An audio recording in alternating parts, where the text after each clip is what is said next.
in banks and drive-in dry cleaners. In Dallas, we even have a horse racing track that has a drive-up betting window. You don't even have to get out of the car anymore to bet on a horse race. So everything that we've done in terms of progress has made our life easier, but it hasn't made our life healthier. And then we realize that we have all of these conditions, you know, obviously heart disease and cancer and stroke, and by and large, a lot of these diseases, 70 to 80% of the diseases that are killing us are lifestyle related. So 100 years ago, heart disease wasn't even in the top 10. Today, it's by far and away the #1 killer in our country. Food is fuel.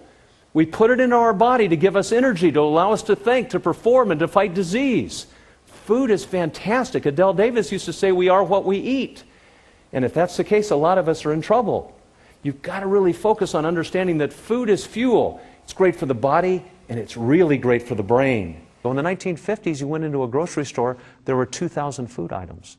In the 1980s, there were 5,000 food items. And today, in a Super Walmart or a Super Target, there's 60 to 70,000 food items. And most of those foods are processed, man-made foods that are designed to be cheap and convenient and taste great, right? So we've got to go back to the basics and start thinking about how we were designed. And those PUFAs, those polyunsaturated fatty acids, in particular the omega-3s, are fantastic. They're incredibly beneficial because they operate in the membrane of every cell in our body.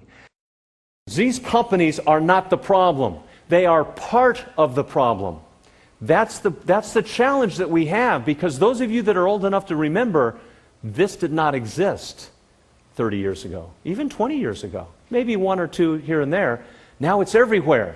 This is part of the problem. But no one puts a gun to your head when you go to one of these establishments and says that you have got to have a double bacon cheeseburger, biggie size the fries, and by the way, give me a Diet Coke, as if that's going to make a difference, right? Exercise is fantastic for the brain. The brain is the most metabolically active organ in the body. It's 2 to 3% of your body weight, yet it consumes about 20 to 30% of the calories that you ingest. That little organ in your head, that little brain, is so wonderfully dependent on nutrition and exercise.